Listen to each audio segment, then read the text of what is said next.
Well, Simon joins us just before he's about to tee off at the Australian, which I'm by the sounds of that, I'm thinking this is one of them snooty, wooty, highfalutin, invite-only golf courses, Doull.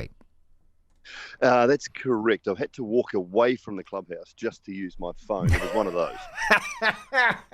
Well, we appreciate then. Hopefully off the tee, you drive like both the Black Caps and Pakistan did first ball last night, a beautiful straight one for 4. But after that, let's start with our batting, mate. It was never enough. I was obviously messaging you. I was hoping that 160 would be enough, maybe. 150, perhaps we could defend it. In the end, they did it easy.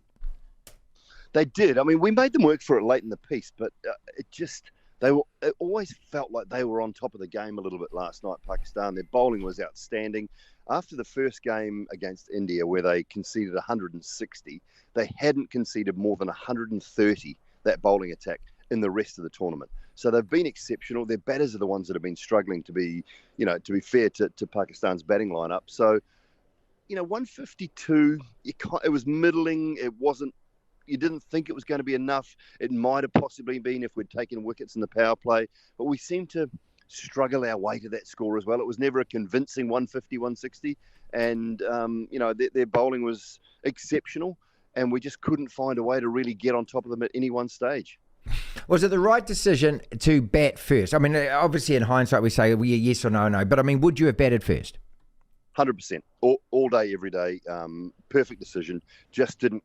We didn't bat well enough, and they at times didn't allow us to bat well enough. I thought there was some, there's a couple of Finn Allen's decision making. Shaheen Shah Afridi, his MO is swinging it back in, targeting the pads. You get your pads out of the way. You don't jump across to put your pads in the way, and so that thought process around that decision was poor, I thought. And post the first game and a little bit against Ireland, he hasn't really done much.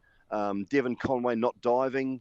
Talk about that, Simon, because you actually talked about that in the commentary a lot. And what you were saying, and in case people weren't actually seeing it or listening, what you were saying is that you got to commit more than that. You have to throw your body on the line. You got to dive for that. We saw that from Pakistan from the off. That first 4 the guy saved, it was almost like a football crowd. He's all of a sudden G'd up. Everyone's they're into it. They're clapping each other, and I just thought he was a bit casual, Conway. Yeah, the only thing you have is your wicket, Marty, and you've got to do everything you possibly can. Pull the dive out, and if he dives, he's probably home. And even Kane, when the bat got stuck, he should have been run out by Nawaz at the bowler's end.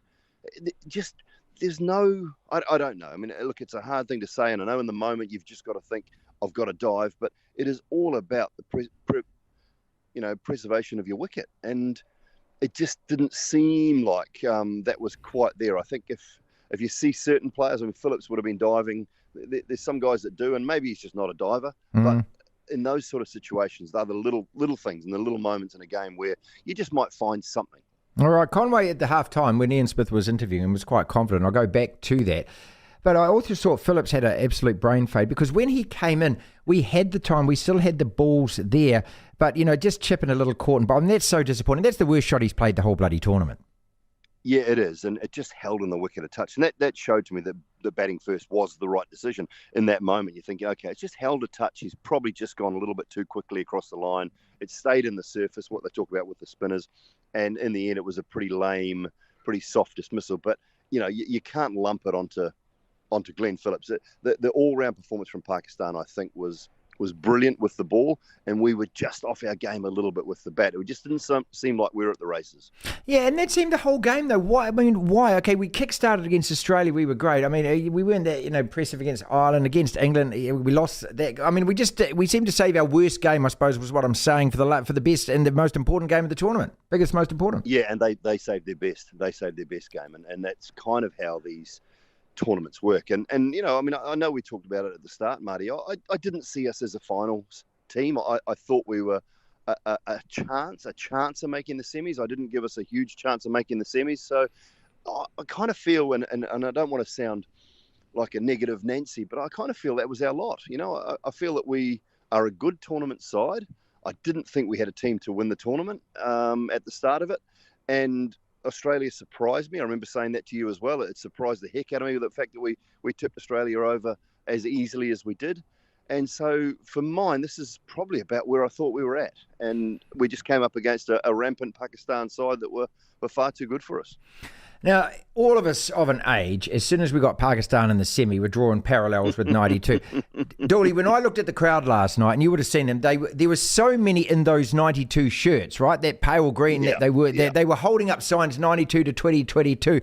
I suppose the connection was simply that they shouldn't have made the semi-finals because they looked dead and buried, and somehow they got it. But once they got there, I look at the Italians when they go to a football World Cup. They've gone through the group stage where they've drawn every game. They scratch their way into the knockout stage, but guess who makes the final or the semi-finals? The crowds are exactly the same. So, I mean, they may have got lucky, and we can say that Pakistan got lucky, but there's nothing lucky about the way they played last night. Not at all. They're just that sort of side. They turn up, and all of a sudden, they get a little bit of the crowd gets behind them. They get a little bit of momentum, and away they go, and they feed off it. And like fourth time we've now lost to Pakistan in a semi-final of a World Cup of any description. Any white ball World Cup, they find a way. They're our bogey team, and the passion in that jersey. I mean, look, I do the IPL, I do the PSL. The passion in that Pakistan Premier League is just. It's phenomenal. And one thing they do, Marty, and they continue to do it, is they produce quick bowlers. And they do it, they've got a conveyor belt of quick bowlers. There's another 4 or 5 guys that could be playing in that side. Wow. Sorry, mate, I hope that golf cart's not too That's right. No, that's right. Yeah.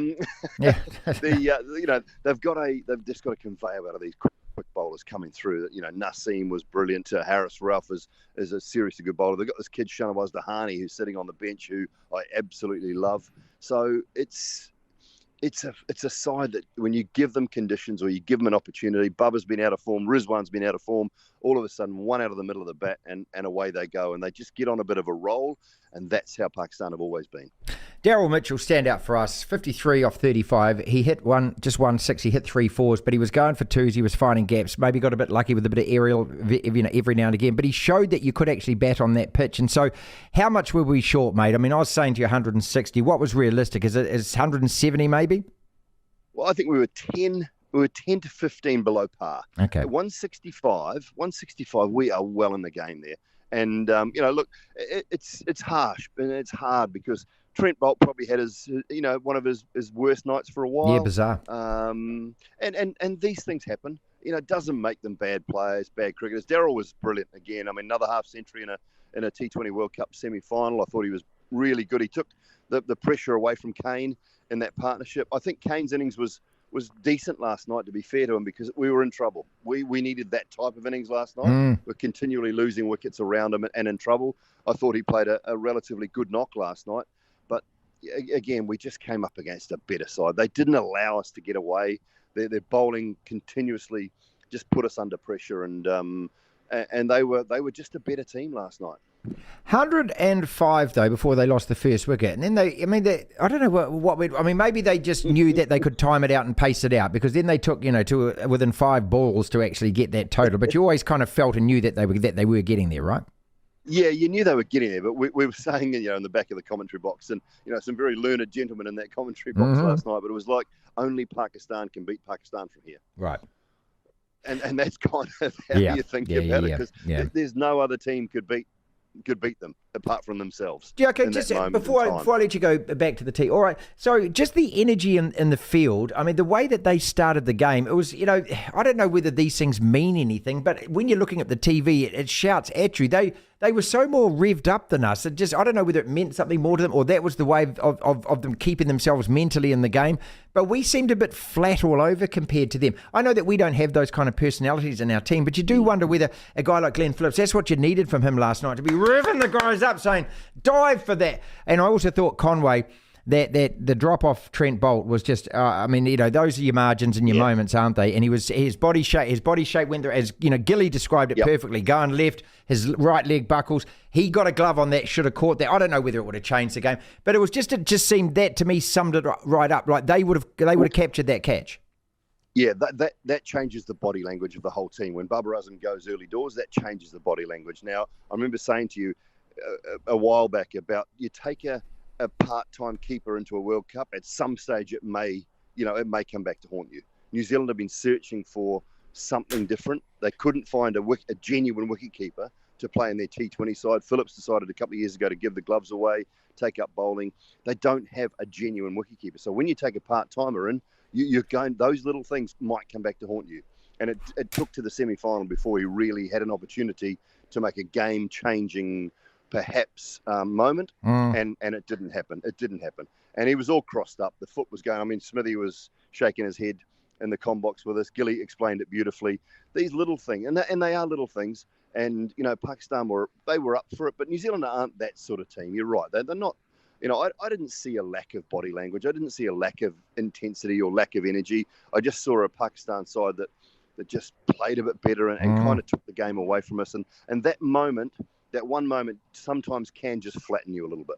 Who wins tonight then? England versus India. And I'm just trying to think. I mean, look, the dream final for me is India versus Pakistan. I mean, just because I just want to see a repeat of that opening match where Kohli got his innings in there, and just because of the geopolitical thing of it, plus the subcontinent, the rock and roll, mate. Their fans bring it, all of that. So who wins it tonight? Who would you like to win, and who actually wins it? Used pitch, which surprises me again. It's a used surface at the Adelaide Oval. It suits India a bit more than it suits England, I think, with their pace attack.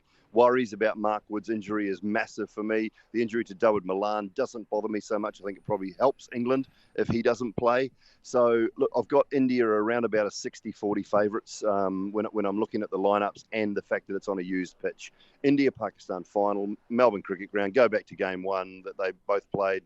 Look, you couldn't get anything better. From a broadcast point of view, that would be the most watched cricket game in the history of cricket. And I think everyone would love to see it again, as long as it was a real Pakistan that turned up like they